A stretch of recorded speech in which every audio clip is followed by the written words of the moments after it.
Creo que una buena forma de entender una cultura es a través de sus jardines. Este es un extraordinario viaje a 80 jardines inspiradores de todo el mundo. Algunos son muy famosos, como el del Taj Mahal o los de la Alhambra. También intento desafiar mi concepto de jardín. Por ese motivo visitaré los jardines que flotan sobre el Amazonas, una extraña fantasía de la selva, además de las residencias privadas de grandes diseñadores y un desierto en flor. Allá donde vaya conoceré a personas que comparten mi pasión por la jardinería en mi viaje para descubrir el mundo a través de sus 80 jardines más hermosos y fascinantes. El mundo en 80 jardines. Esta vez, en mi viaje para conocer al mundo a través de sus jardines, visitaré el lugar donde, al menos para los británicos, comenzó todo. Aquí es donde se encontraron Oriente y Occidente, el cristianismo y el Islam, y donde se mezclaron los diseños árabes y los europeos, el Mediterráneo. Esta es la cuna de la civilización occidental, y ciertamente donde han evolucionado las influencias más duraderas de la jardinería moderna.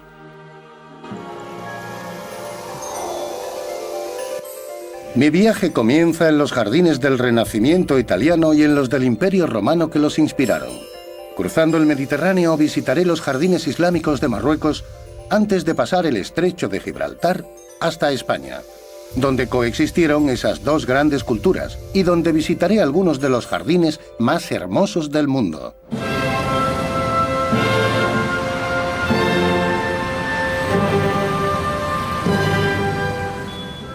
Desde sus orígenes, 750 años antes del nacimiento de Cristo, la ciudad de Roma creció hasta controlar un vasto imperio que dominó toda la región mediterránea, además del resto de Europa, hasta el siglo V de nuestra era.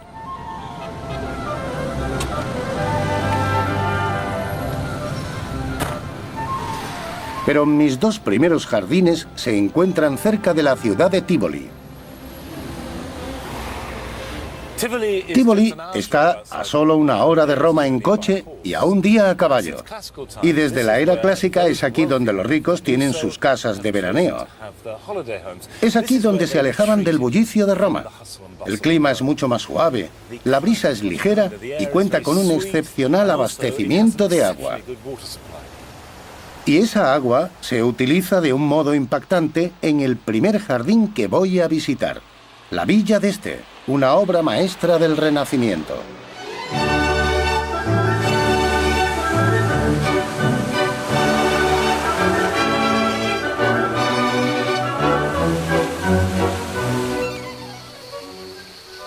Aunque esta calle parezca insignificante, en realidad es la vía principal que lleva a Roma, y el jardín fue diseñado para que se empezara a recorrer desde aquí abajo. El turista moderno tiene prohibido el acceso, pero yo he conseguido un permiso.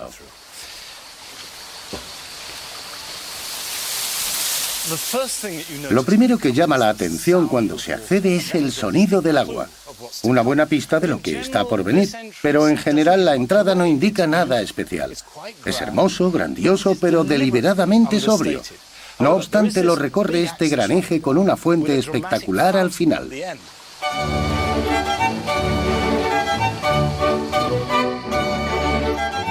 A un lado del camino principal está una de las majestuosas fuentes.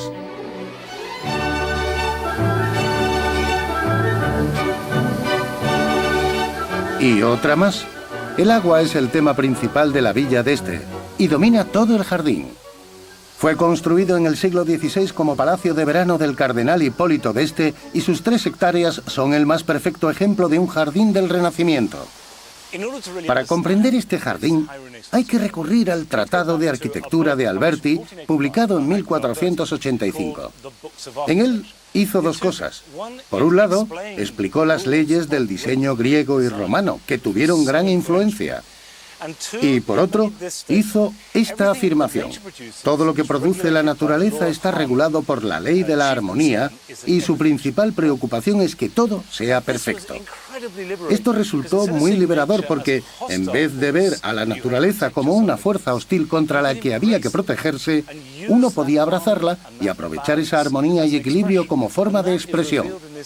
Eso se refleja en todos los rincones de este jardín y, sobre todo, permite la aplicación del elemento clave de este lugar, el control.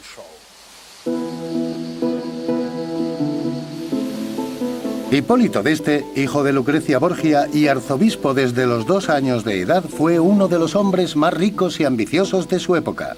Entre 1550 y 1565, Pirro Ligorio, el arquitecto papal, fue contratado para diseñar y dirigir la construcción de sus jardines. Ligorio saqueó las ruinas de la cercana Villa Adriana y empleó a los mejores artistas y obreros que el dinero podía comprar. El jardín era y es una combinación de alegoría, erudición, historia y diseño, cuyo objetivo era impresionar a los visitantes con su magnificencia.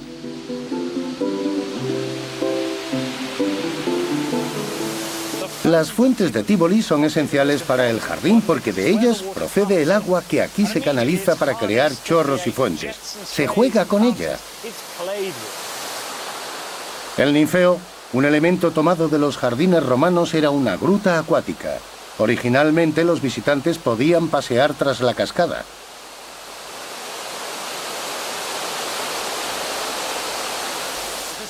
Todo esto está muy decorado, pero es bastante resbaladizo. Ya veo por qué no se permite el acceso al público. Es extraordinario sentir el poder del agua cayendo.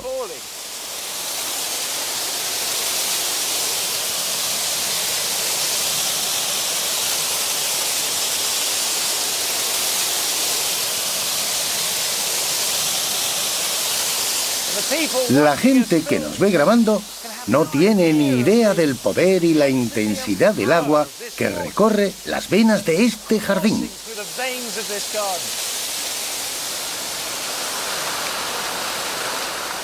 El jardín es un logro extraordinario de la técnica hidráulica. Y le he preguntado al ayudante técnico cómo funciona todo. ¿Necesita bombas para funcionar o cómo se abastece a las fuentes? En este jardín no hay bombas y las fuentes se alimentan por gravedad. Todas funcionan a la vez y el agua fluye a unos 500 litros por segundo. El sistema hidráulico sigue siendo el original y aunque con el paso de los años se han hecho algunas reparaciones, se han mantenido todos los diseños originales. Todas las fuentes y estanques del jardín reciben el agua del río local, que se controla mediante 300 compuertas. Francisco me muestra cómo esta rueda puede cerrar la enorme fuente del órgano de la terraza inferior. Vale. Listo. ¿Está duro? ¿Gira? Bien, está bien.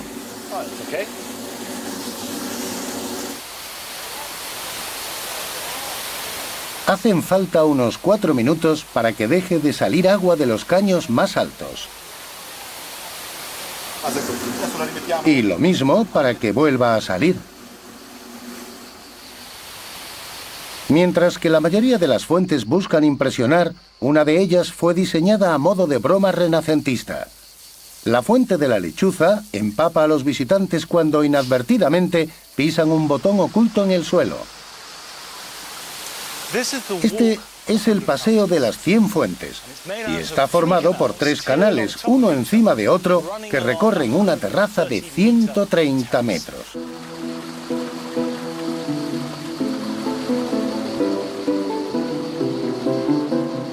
No solo es una obra maestra de la horticultura, su objetivo es representar el canal que fluye desde Tívoli hasta Roma, una metáfora directa de la gran ambición del cardenal por el trono del Papa en Roma. Creo que es una de las cosas más bonitas que jamás he visto en un jardín en cualquier lugar del mundo. El Renacimiento se inspiraba en la Roma de más de un milenio atrás, la Roma de la era clásica. De hecho, muchas de las estatuas de la Villa d'Este proceden de yacimientos romanos próximos.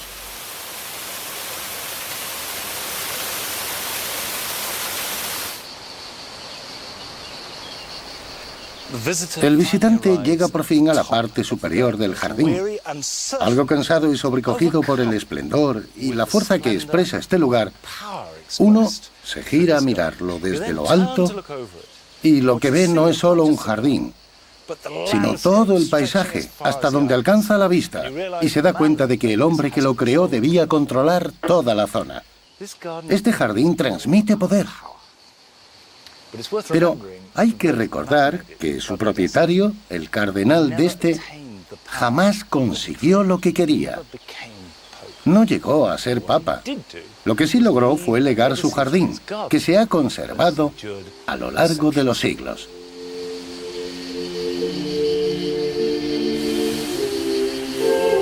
Mi siguiente jardín está a solo 2 o 3 kilómetros colina abajo, aunque para llegar tengo que retroceder en el tiempo 1500 años.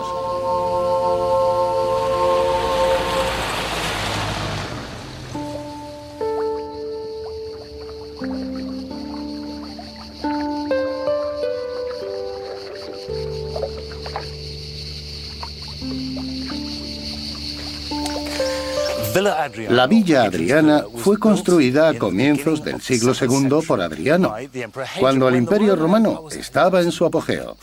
Sobre todo es una manifestación de poder imperial. También es un maravilloso ejemplo del diseño clásico que ha influenciado jardines y edificios hasta la actualidad. Adriano fue emperador durante 21 años, desde el 117 hasta el 138 después de Cristo. Su poder y riqueza eran incomparables. A nivel personal, estudiaba y promovía todas las artes. Construyó bibliotecas, acueductos, termas y teatros, y se dice que tuvo un papel importante en el diseño de esta villa. Pasó más de la mitad de su reinado fuera de Italia, viajando por el imperio. Visitó Gran Bretaña e inició la construcción del Muro de Adriano. Las influencias de ese viaje, especialmente de Egipto y del culto al dios Serapis, se ven por todas las ruinas.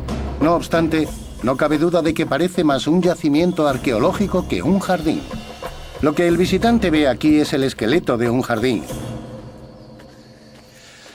Confieso que tengo problemas para concebir la magnitud de este sitio. Al parecer tiene 113 hectáreas. Y no ha sido excavado del todo. Es enorme. No se puede considerar una villa. Es un palacio de verano construido por el hombre más rico y poderoso de su tiempo, que regía el mayor imperio del mundo. Cuando construyó el palacio, Adriano aprovechó todo el sentido práctico y la pericia que hizo al Imperio Romano tan implacablemente eficiente. Se diseñó un complejo sistema hidráulico para crear este Serapeum, un templo dedicado al dios greco-egipcio del inframundo Serapis, y que ofrecía un espectáculo acuático que debió ser parecido al del ninfeo de la Villa d'Este, al que sirvió de modelo. El agua salía a chorros de los lados y se arremolinaba alrededor de los pies de los comensales. Y lo mejor de todo, delante de estas columnas caía otra cortina de agua. Este uso tan sofisticado de la ingeniería hidráulica sentó unas bases que los árabes retomaron 500 años después. Y los jardines renacentistas aprovecharon 1500 años más tarde.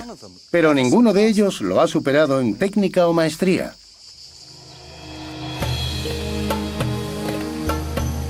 Otro rasgo común que los romanos adoptaron de los griegos fue el jardín con peristilo. Los edificios se organizaban en torno a un patio central, normalmente con un estanque en el centro y una columnata cubierta alrededor. El Pechile de la Villa Adriana era originalmente uno de esos jardines.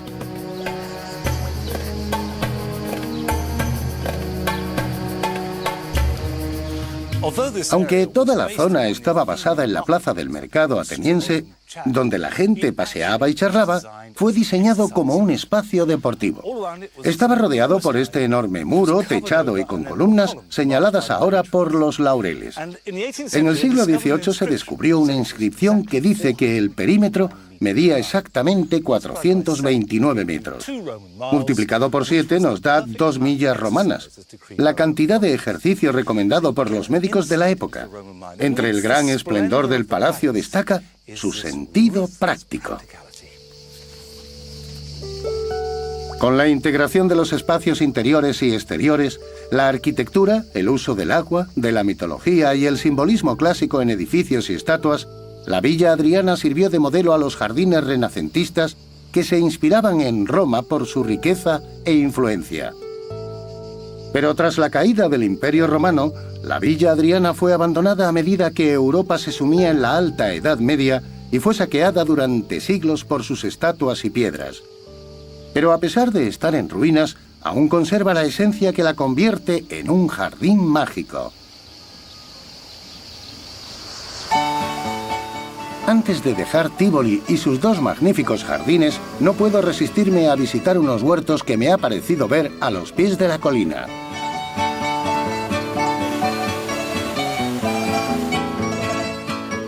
Este es Elio Bernardelli, que lleva 25 años cultivando frutas y hortalizas en esta parcela a los pies de la cascada de Tívoli. Elio practica la agricultura biológica y sus productos tienen un aspecto muy apetitoso. También tiene uvas y aves de corral y dado que mi italiano se reduce a pedir un cappuccino, nos comunicamos mediante el lenguaje de las hortalizas. Berenjena. Sí. ¿Qué tipo de tomate es este? Un pantano. Pantano.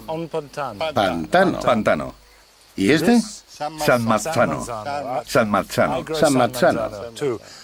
Yo también los cultivo, pero los míos son más pequeños, mucho más. Bien. Lombarda. Es espléndida. Perejil. Presémolo. Prezzemolo. Nosotros lo llamamos perejil. Di perejil. Perejil. ¿Se te da bien? Tenemos casi todo lo necesario para la familia. En vez de ir a un bar, yo prefiero venir aquí a divertirme. Cuando vengo, me siento como un rey. El viñedo de Elio, de unos 3.000 metros cuadrados, tiene 2 tipos de uva. Una no la había visto nunca. Esta uva se llama Pisutello y se cultivaba en la Villa d'Este como planta ornamental. Pero también son buenas para comer. Elio también cultiva uvas para hacer vino. De un solo surco recoge uvas suficientes para producir 500 litros de vino casero. Fue muy amable al darme a probar un poco de la vendimia pasada junto a algunos de sus amigos en su caseta. Chin chin. Salute. Al atardecer comimos queso y tomates aún calientes por el sol que los había madurado. Todo bañado con vino de Elio. Fantástico. Nunca un emperador o un cardenal comieron mejor.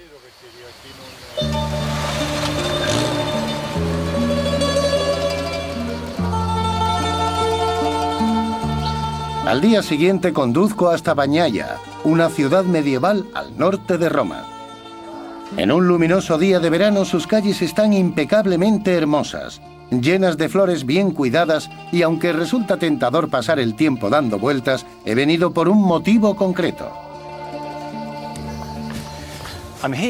Estoy en Bagnaia para ver mi siguiente jardín. No solo porque su exquisita belleza hace que merezca la pena venir a Italia solo para verlo, sino porque para mí es el jardín renacentista perfecto.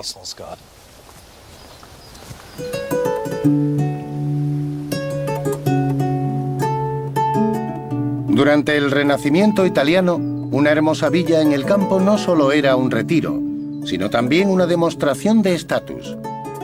Como la villa de este, el jardín fue obra de un cardenal ambicioso llamado Gambara, a quien el Papa Pío V regaló la villa en 1560. Gambara encargó a uno de los mejores arquitectos del siglo XVI, Giacomo Vignola, que rediseñara su retiro de verano. Actualmente nos referimos a él como un hombre renacentista, pero Vignola era un verdadero genio y podía esculpir una estatua en mármol y trazar los planos de un edificio o un jardín. Al entrar, te encuentras la espectacular fuente de Pegaso, que marca el tono de todo el jardín. Hay un uso masivo de la piedra y se aprovecha el agua de forma realmente inventiva. Se encuentra en medio de un bosque y lo que más destaca en todo el entorno es la alegoría clásica. Pegaso, el caballo alado, viene a la tierra y donde la pezuña toca la roca, salta una chispa de creatividad.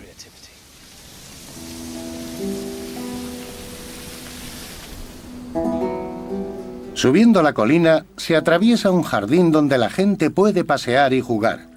Es el Bosco, la zona que representa a la naturaleza salvaje a pesar de estar perfectamente controlada.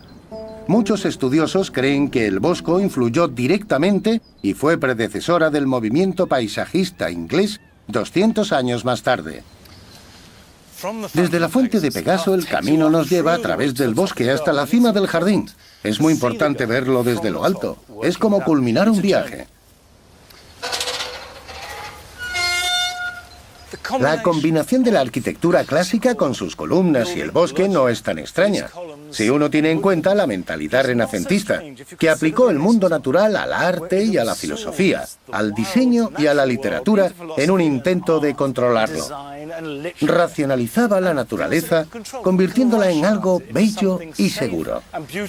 Mientras que en Gran Bretaña, en aquella época, aproximadamente cuando Shakespeare escribía El sueño de una noche de verano, los bosques eran algo peligroso y mágico, potencialmente aterradores. Pero aquí se combina con elementos clásicos para crear un jardín. Fantástico. Esta es la fuente del diluvio. Y hace de toda el agua como a la inundación bíblica. La misma agua tiene un aspecto impresionante.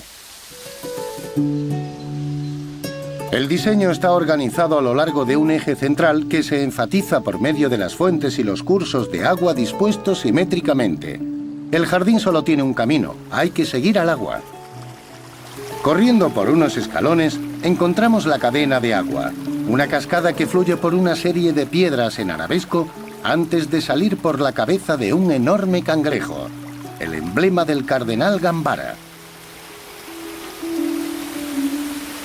El agua llega al gran estanque de la Fuente de los Gigantes, donde las dos enormes figuras de piedra se inclinan representando a los dos grandes ríos de Italia, el Tíber y el Arno, que a su vez simbolizan la amistad entre el papado de Roma y la familia Medici de Florencia, una referencia que cualquier visitante renacentista culto habría notado inmediatamente.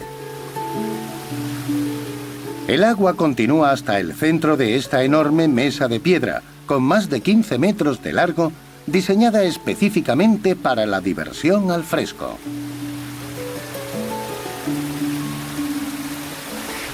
Esta mesa de comedor es el objeto más increíble de todo el jardín. Con más de 15 metros de longitud podía alojar a cientos de invitados del cardenal. Y en medio tiene este canal de agua helada. Estamos en una calurosa tarde de julio y a pesar de todo, el agua está fría. De ese modo podían mantener el vino fresco. Los platos flotaban y se mantenían frescos. Y por los pies corre otro canal que enfriaba el aire y en el que podían meter los pies si les apetecía.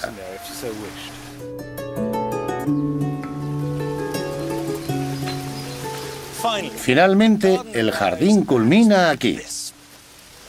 De la naturaleza salvaje pasamos a la formalidad total. Por fin, el hombre controla la naturaleza.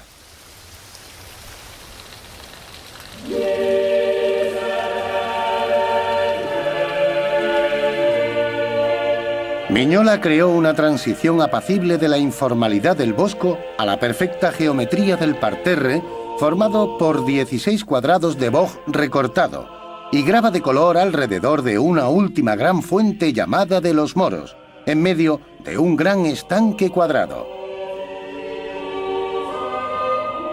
Este parterre puede parecer similar al de muchos otros grandes edificios de Europa, pero en realidad es uno de los primeros que se creó. Es la equilibrada y armoniosa culminación de un jardín con la ciudad pegada a sus muros, lista para recibir el agua que ya no le sirve al jardín. La Villa Lante es una obra maestra que sentó las bases para casi todo lo que se ha hecho después en los jardines del norte de Europa hasta nuestros días. Pero ha llegado el momento de que continúe mi viaje.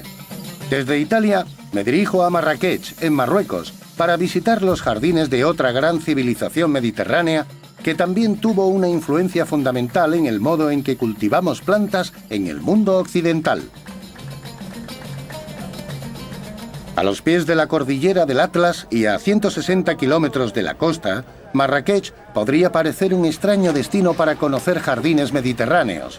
Pero el Islam tuvo una enorme influencia en los jardines del resto de Europa, especialmente en España. La ciudad fue fundada en 1062 por la dinastía almorávide, que llegó de Oriente Próximo para conquistar a los bereberes nativos. Desde sus inicios, Marrakech fue una ciudad de jardines y hoy, a las afueras de la ciudad moderna, se conserva un inmenso huerto de 500 hectáreas que se considera uno de los jardines intactos más antiguos del mundo.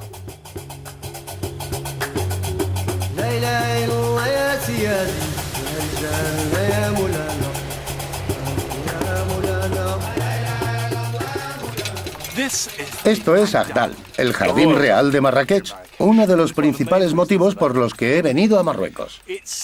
Es el jardín árabe intacto más antiguo del mundo y es inmenso.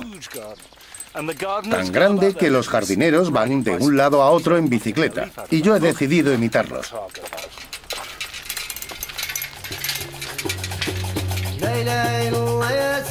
Tengo el privilegio de poder visitar el Agdal, que pertenece al rey de Marruecos.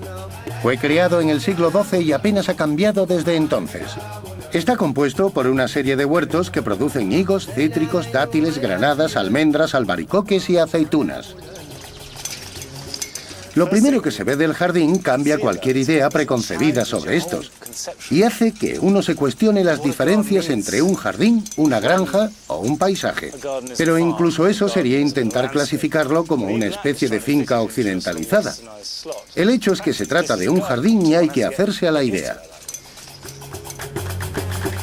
Hay que abandonar el concepto europeo de jardín. Aquí el objetivo es la belleza. El agua tiene una belleza intrínseca, pero además propicia el crecimiento. Las flores son preciosas por sí mismas, pero también son las precursoras de los frutos. Aquí todo tiene una utilidad que realza su atractivo estético. Estos naranjos llevan aquí de un modo u otro unos 1000 años. Por supuesto no son los mismos árboles, pero siempre hubo cítricos. Estas flores desprenden un aroma maravilloso. Pero también se utilizan para cocinar y para lavarse las manos antes de comer.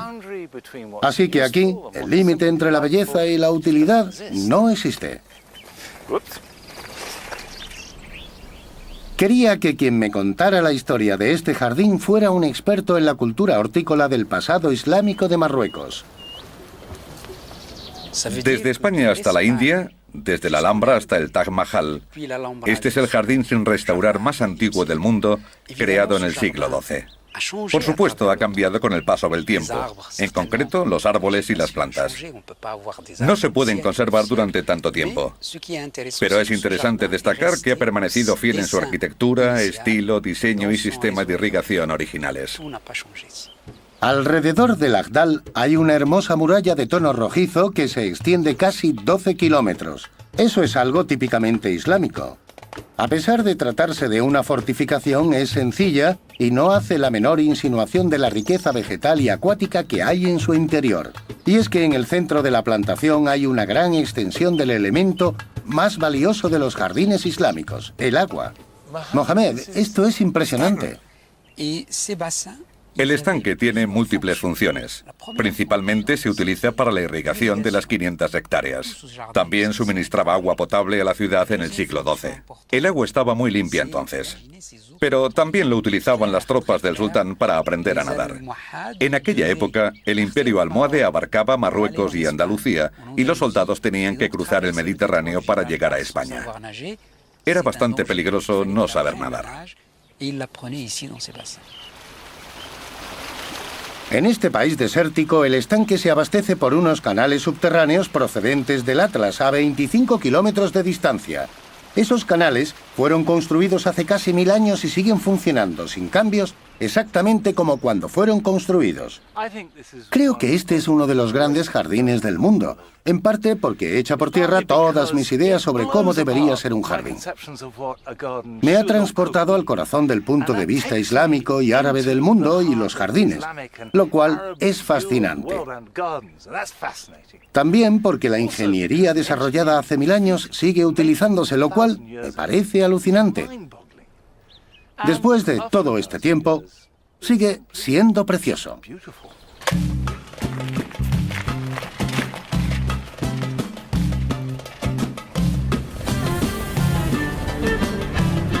Vuelvo al centro de Marrakech, a un nuevo hotel, un riad situado en el centro de la Medina, el casco antiguo de la ciudad. Puede resultar algo difícil de encontrar, pero muchos de los riad de la Medina siguen teniendo jardín. Lo más fantástico de Marrakech es que el viajero se encuentra con un mundo totalmente diferente. Las caras, los olores, la vida en las calles donde la gente elabora y arregla cosas, es todo muy distinto y hermoso. Las calles empiezan a estrecharse y mi taxi no puede seguir adelante, así que cojo mi equipaje y sigo a pie. No sé a dónde voy. Bienvenido a Marrakech.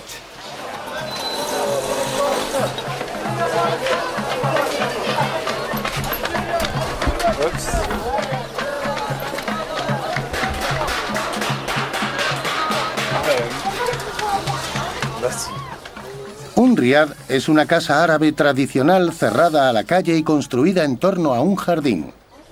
Hola, buenos días. Muy bien, gracias. Actualmente muchas han sido convertidas en hoteles. Esto es bonito, precioso. Sí, es un pequeño paraíso. Más bien un gran paraíso, o al menos un paraíso bastante grande. Son conocidos como los jardines secretos de Marrakech, porque quedan ocultos a la calle tras puertas bastante modestas. En el Islam, cualquier exhibición de opulencia o riqueza no solo se considera arrogante, sino que podría considerarse un desprecio hacia los vecinos. Por eso las fachadas son sencillas y los interiores privados. Iba a decir impactante, pero esa no es la palabra. Es maravilloso. Parece increíble pasar de esas pequeñas callejuelas, llenas de ruido y gente, a este sereno vergel. Escuchen. Podríamos estar en medio de la campiña inglesa. Las casas árabes se construyen con muros gruesos y pocas ventanas, lo que las hace muy frescas. La luz procede del jardín enclaustrado, el verdadero centro de la vida doméstica marroquí, donde la familia se reúne a comer, a cocinar y, por supuesto, a cultivar alimentos. Los patios están cerrados, pero las azoteas se convierten en espacios privados con vistas sobre la Medina.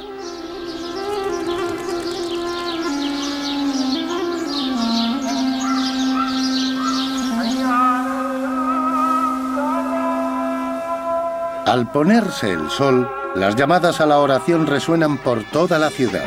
El calor del día mengua y yo salgo a recorrer las calles hasta la Yemá el Fna, la plaza principal. Inevitablemente los turistas como yo somos el blanco de los vendedores que ofrecen de todo. No obstante, un vaso de zumo de naranjas recién exprimidas es refrescante. Muy bueno.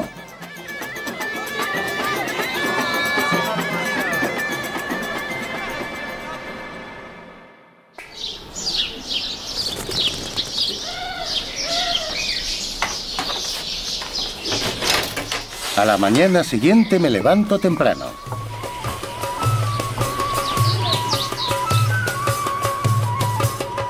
Desde la fundación de Marrakech en el siglo XI hasta la década de 1920, 2/3 de la Medina eran huertos y jardines. Pero en 1912, esta parte de Marruecos se convirtió en protectorado francés y los huertos no tardaron en ser reemplazados por jardines. No obstante, se construyeron muchos nuevos jardines, de los cuales el más famoso fue el creado por el pintor Jacques Majorelle. Llegó a Marruecos en 1917 por motivos de salud y en el transcurso de 2 décadas hizo este jardín absolutamente singular.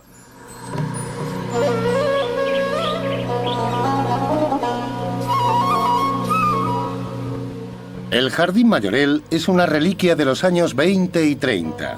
Cuando la influencia francesa alcanzó su apogeo en Marrakech y los bohemios ricos y liberales venían a la ciudad en busca de sol, cultura y una actitud más relajada ante el comportamiento sexual.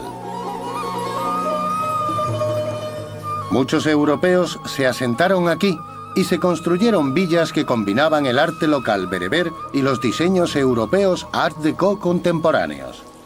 El Jardín Majorelle, más que un encuentro de 2 culturas, es una colisión. Y de ella surgió una obra de arte única en Marruecos y posiblemente en todo el mundo.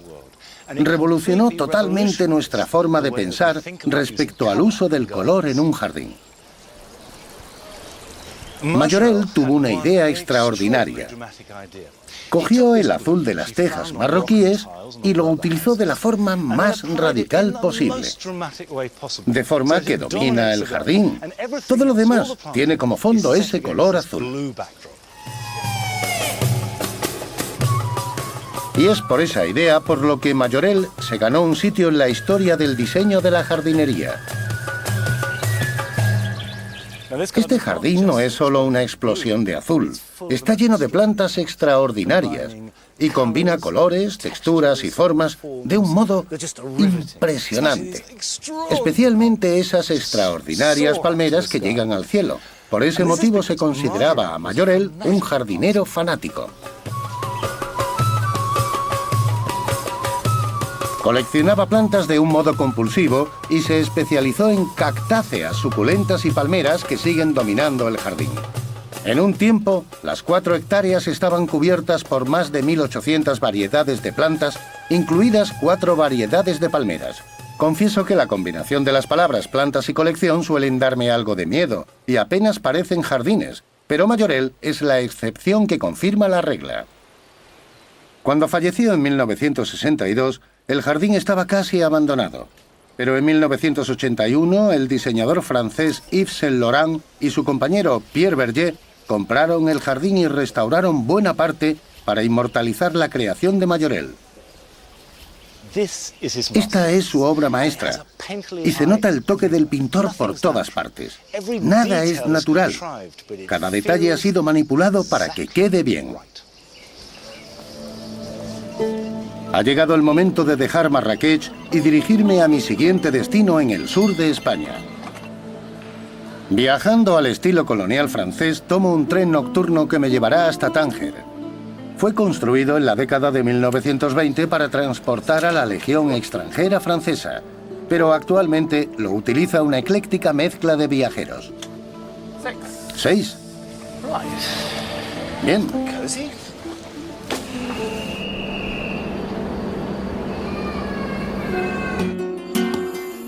Mientras duermo como un tronco, el tren me lleva al norte, hasta el puerto de Tánger, desde donde cruzaré el Mediterráneo hasta España. Allí visitaré Granada y los fabulosos jardines de la Alhambra.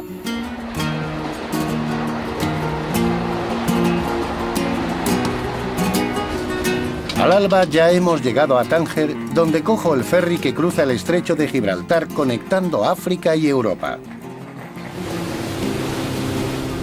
En este punto se suponía que habría una toma en la que yo explicaba la importancia de esta breve travesía de 45 minutos entre los dos continentes. Pero el estrecho tiene fama de mar picada. Yo soy un marinero de agua dulce y la realidad es que pasé la mayor parte de la travesía con la cabeza sobre la borda, dejándoles mi desayuno a los peces, incapaz de hacer nada más que mirar el horizonte en silencio.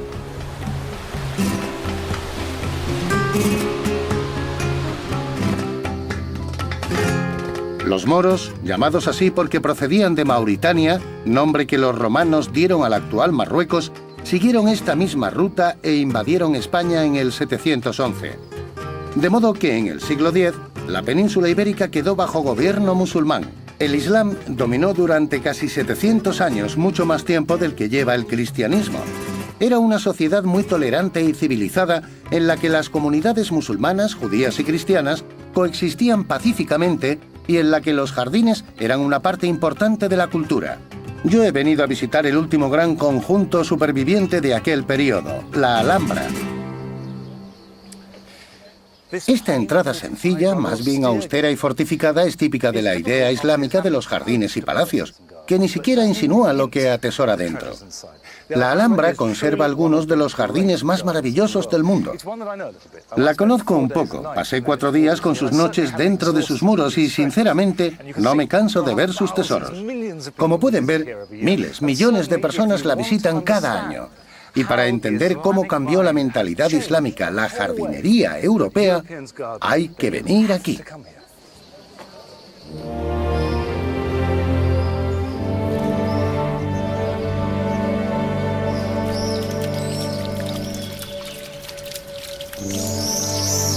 La Alhambra es el conjunto de palacios y jardines árabes más antiguo que existe. Más que un jardín coherente, es un complejo palaciego de edificios y jardines de 14 hectáreas encaramados sobre una colina. Su construcción la inició el sultán Mohamed I, fundador de la dinastía nazarí, que asumió el poder en Granada en 1238. Lo que vemos ahora en la Alhambra consolida 600 años de cultura islámica europea. Siguiendo el estilo islámico tradicional, su objetivo era crear un paraíso terrenal, un reflejo del cielo, siguiendo los antiguos principios persas de la jardinería: agua, simetría y espacios cerrados.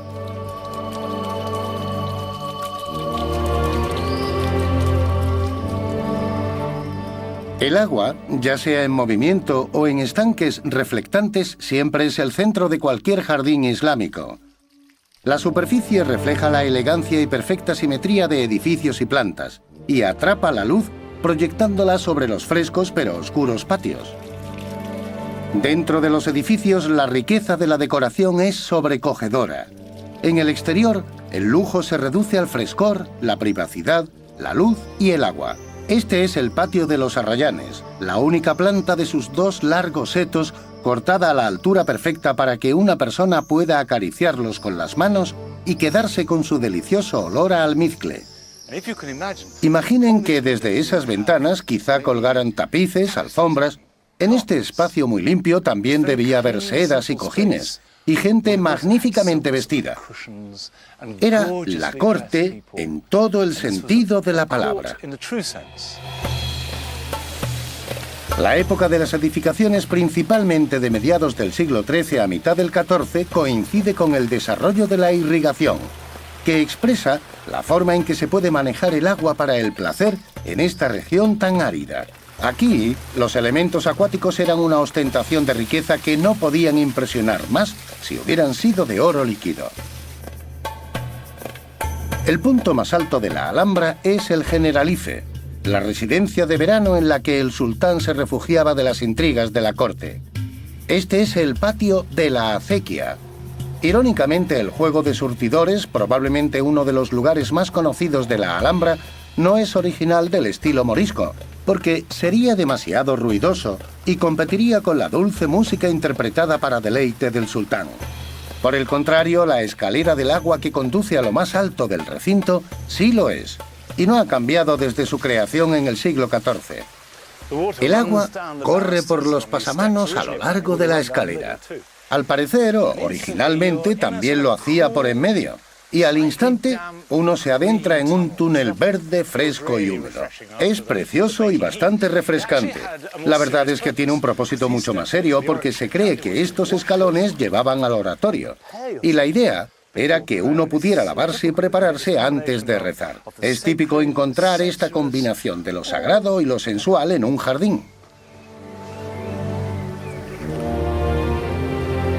España fue recuperada poco a poco por los reinos cristianos hasta 1492. La Alhambra fue el último bastión en caer y el último gobernante musulmán, Boabdil, fue expulsado de la península. Pero sobrevive como un glorioso monumento a uno de los patrimonios culturales más grandiosos y quizás menos apreciados de Europa. Otra ciudad española arraigada en la cultura islámica es Córdoba, a unos 150 kilómetros al noroeste de Granada. He programado mi visita para que coincida con el Festival Anual de los Patios. En 1236, Córdoba fue conquistada por los cristianos y la población musulmana huyó al reino de Granada, gobernado desde la Alhambra. Hay datos del siglo X de la existencia de miles de jardines en Córdoba. Aún se conservan muchos y su característica principal es que son patios.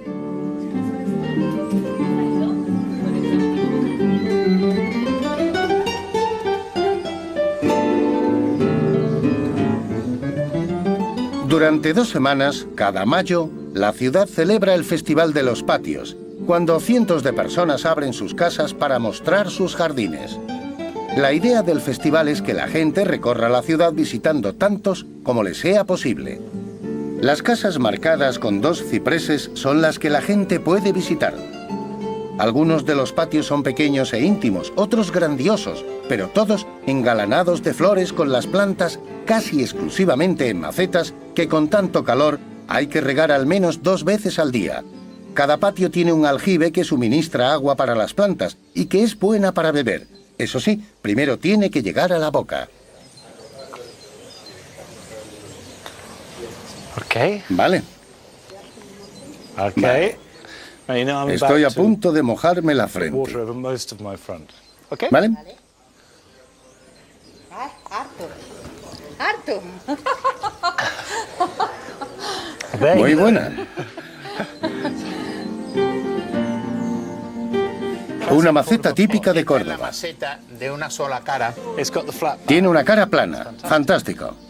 Córdoba era una ciudad industrial y a medida que llegaba la gente del campo en busca de trabajo, las familias ocupaban una habitación o 2 en grandes edificios cuadrados construidos en torno a patios con 3 o 4 plantas. Se convirtieron en viviendas comunales donde la gente lavaba, comía y convivía. Los patios se convirtieron en jardines llenos de plantas, casi siempre en macetas. A finales del siglo XX, estos edificios comunitarios empezaron a desaparecer a medida que España prosperaba y más gente podía permitirse vivir en casas independientes. Pero muchos siguen usando los patios como sus jardines y pasan gran parte de sus vidas en ellos. Fui invitado a visitar a un grupo de personas que sigue compartiendo su espacio común.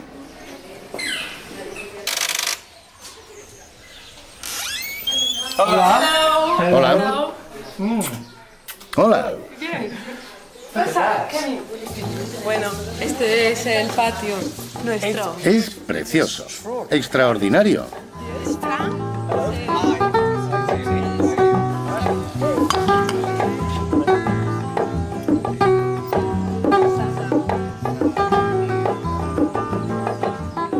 Coméis, bebéis y lo pasáis bien. Siéntate. Vale, estoy muy contento de unirme a vosotros. Bueno, ¿quién hace todo el trabajo? ¿Quién cuida el patio? Todos. Mantenéis las costumbres de la vida comunitaria y compartís el espacio. Nos conocimos cuando vivíamos de alquiler en un edificio de pisos. Y 5 de nosotros decidimos comprar un lugar donde pudiéramos estar juntos. Así que nos reunimos para cocinar, comer y beber. Nos divertimos. Todo el mundo cuida de las plantas de su puerta y de su pared, pero cada año acuerdan dar al patio un diseño único. ¿Cómo tomáis las decisiones artísticas? Por ejemplo, ¿quién ha decidido colocar las rosas en el árbol? Hay que negociar un poco. Pues funciona. Es muy agradable estar aquí sentado. Se está muy bien. No planeamos crear un paraíso, pero al final se convirtió en uno.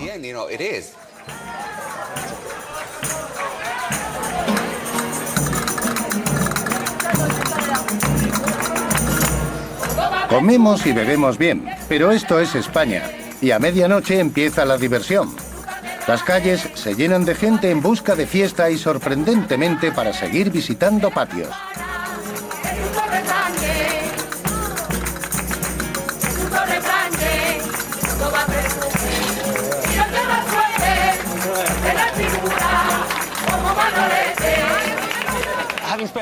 Tras pasar el día viendo patios en Córdoba, no me cabe duda de que son unos de los mejores jardines del mundo, donde la gente come, bebe, trabaja y se divierte. Para mí es la celebración completa de un jardín, y estos son muy especiales.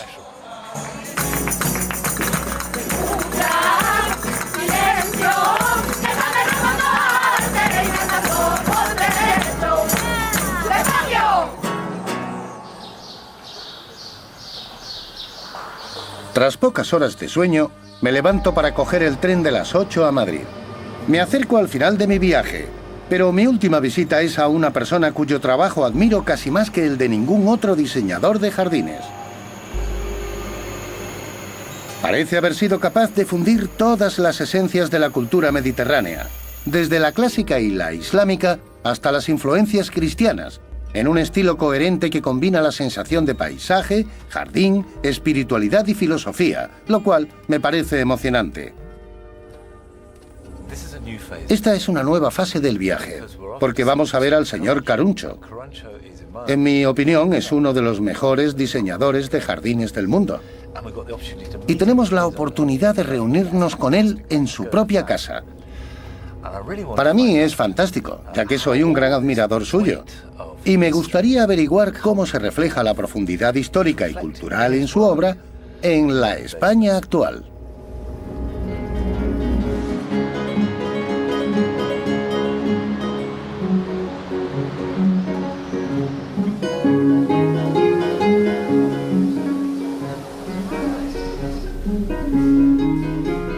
Como corresponde a quien ha estudiado filosofía, la obra de Fernando Caruncho refleja sus conocimientos tanto de la antigüedad clásica como del pasado musulmán de España. Le fascina la estrecha relación que el hombre tiene con el paisaje y ha experimentado con cultivos agrícolas como material para sus obras, como el espectacular jardín de trigo de Mas de les Voltes en la Costa Brava, que le valió el reconocimiento internacional.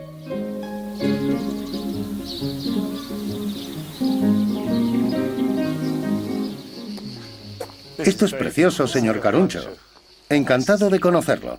La casa del señor Caruncho está a las afueras de Madrid y a mi llegada me recibe con su hijo Pedro. Hola. Esto es fantástico. Es fantástico. Es maravilloso. Es fantástico tenerte en nuestro jardín. Este es piñón. ¿Es viejo? Sí, es viejo, muy viejo. Esto es muy bonito. Gracias, Monty. Este es el jardín, aunque en realidad parece un claustro.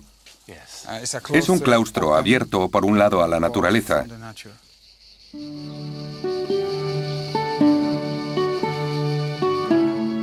A pesar de su modernidad, la herencia islámica de España resulta obvia. El exterior de la casa tiene pocas ventanas. Es acogedora, fuerte pero cerrada, equilibrada entre modestia y privacidad. El gran estanque domina lo que Caruncho llama el claustro central en la parte trasera del edificio, y parece meterse en la casa cuando el agua refleja las estructuras, los contornos podados de las escalonias en la otra orilla y sobre todo la luz. Para mí, la idea central es controlar la luz. Lo importante en el Mediterráneo es controlar la luz, porque es muy fuerte. Esa es la idea del trazado, crear un contraste entre sombra y luz. espacios vacíos y llenos, mineral y vegetal, y en medio el agua. Todas las paredes del jardín se reflejan en el agua. Y esa reflexión de la luz produce una vibración luminosa.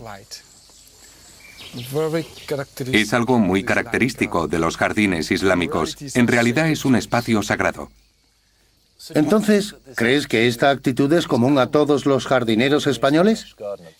Sí, porque los españoles llevamos los jardines dentro totalmente. En nuestro interior, porque es un recuerdo muy fuerte. ¿Puedo ver tu jardín? Por supuesto, gracias, Monty. Me gustaría enseñártelo con Pedro, ¿vale? Con Pedro.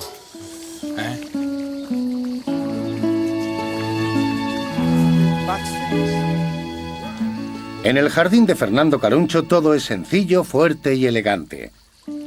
Los pilares y columnatas reflejan el orden clásico tan evidente en los jardines renacentistas, pero sin la ornamentación del arte islámico. Su vegetación es contenida, pero hábil y sutilmente recortada para crear unos niveles que imitan una ladera en el reducido espacio. En muchos jardines, la gente habría caído en la tentación de embellecer el lugar y añadir muchas plantas diferentes. A mí me gustan las cosas sencillas, como el mundo natural. La naturaleza no tiene mucha variedad en un mismo sitio. Y la mayoría de nuestros jardines tienen 3 o 4 especies de árboles, otras tantas de arbustos y 2 o 3 especies de... enredaderas. enredaderas. Y las flores sirven para dar color y olor. Es el esplendor del jardín. En el centro de este jardín, como en todos los trabajos de Caruncho, hay una honda conexión con el espíritu del lugar. Tiene una relación casi mística con la esencia del paisaje. Su verdadero talento reside en la capacidad de expresarlo con los recursos materiales de los que disponen todos los jardineros. Al final de las escaleras, en la parte más alta del jardín, se encuentra este kiosco. Desde él se descubre el verdadero carácter y el paisaje de este lugar. Inmediatamente te ves transportado. Es como una pequeña peregrinación. Lo entiendo perfectamente. No necesitas leer un libro para entender un jardín. Estás dentro, en medio de él.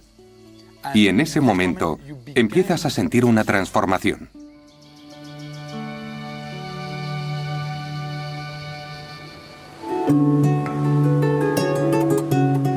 Mi breve excursión por los jardines del Mediterráneo me ha revelado cómo reflejan la fuerza de dos culturas muy diferentes, la clásica y la islámica. Aún así, también me ha demostrado cómo ambas se han enriquecido mutuamente desde sus orígenes. Por ello, me parece muy apropiado terminar aquí, en el moderno Jardín de Caruncho, que sintetiza no solo los elementos físicos, sino también los espirituales de ambas culturas. Este ha sido uno de los mejores encuentros de mi vida. Sabía que me gustaban sus jardines, pero ahora también adoro al hombre. Su forma de ver el mundo es plenamente acorde con la mía y su trabajo me ha renovado e inspirado. Ahora veré los jardines de un modo totalmente distinto.